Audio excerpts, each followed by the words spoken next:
হাসি, বলো। কলেজে তো 15 দিনের ছুটি পড়লো, বাড়ি যাবে না? যাওয়ার ইচ্ছে নেই, শহরের এই লাইফটা আমার বেশি ভালো লাগে। তোমাকে একটা কথা বলার ছিল। বলো। অনেকদিন থেকে বলবো ভেবেছিলাম, কিন্তু বলতে পারিনি। আই লাভ ইউ হাসি। এত দেরি কেন করলে? আমি তো ভেবেছিলাম কোনোদিনই বলবে না। হাসি, এখন তো বলেছে, এবার তুই হ্যাঁ বলে দে। I love you too. Selim, তাহলে এই খুশিতে আমাদের সবাইকে রেস্টুরেন্টে খাওয়াতে হবে। আচ্ছা ঠিক আছে, খাওয়াবো। আরে আঙ্কেল, আপনি এখানে বসে কেন? কোনো সমস্যা হচ্ছে? আসলে বাবা, শরীরটা একটু খারাপ করছে। ও, আপনি কোথায় এসেছেন? ডাক্তার দেখাতে। দেখানো হয়ে গেছে। আপনার কি এখানে কেউ পরিচিত আছে? হ্যাঁ বাবা, আমার মেয়ে হাজিয়াকে খান কলেজে পড়ে। আরে, আমরা তো ওই কলেজে পড়ি। চলুন, আপনাকে নিয়ে যাচ্ছি। আচ্ছা বাবা।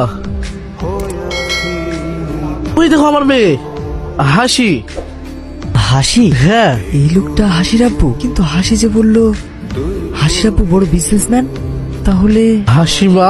কি আপনি আবার কি হলো এখানে কেন? হাসি, ইনি কি তোমার আব্বু? কিছু মনে করো না, উনি তাই বলছে। আরে না না, ইনি আমার আব্বু হতে যাবে কেন? ইনি তো আমাদের বাড়ির কাজের লোক। মারে, আমি তো জন্মদাতা পিতা, আমার পরিচয় দিতে তুই এত লজ্জা পাচ্ছিস? আমাকে কাজের লোক বলে পরিচয় দিচ্ছি। হাসি, আরে ইনি ভুলভাল বকছেন। আমি তো বলছি ইনি আমাদের বাড়ির কাজের লোক। আপনি জানতো এখান থেকে যত সব। আঙ্কেল, হাসি কি সত্যি আপনার মেয়ে? হ্যাঁ বাবা, এই দেখো আমাদের ফ্যামিলির ছবি। কিন্তু ও এরকম করছে কেন আমি কিছুই বুঝতে পারছি না। যাকে আমি রাজকন্যা করে বুকে আগলে রেখে বড় করলাম, সেই আমাকে চিনতে পারলো না। তার মানে হাসি সবাইকে মিথ্যে বলেছে, এমনকি আমাকেও। কিন্তু কেন? হাসি, এই তোরা যা, ওর সঙ্গে আমার পার্সোনাল কথা আছে। চল। কি কথা বলো? সত্যি করে বলো তো, উনি কে ছিলেন? তখনই তো বললাম, তুমি শোনোনি? তাহলে এটা কি? এ ছবি তুমি কোথায় পেলে? তুমি যাকে কাজের লোক বলে পরিচয় দিলে, সে আমাকে দিয়েছে। তুমি কেন নিজের আব্বুকে চিনতে অস্বীকার করলে?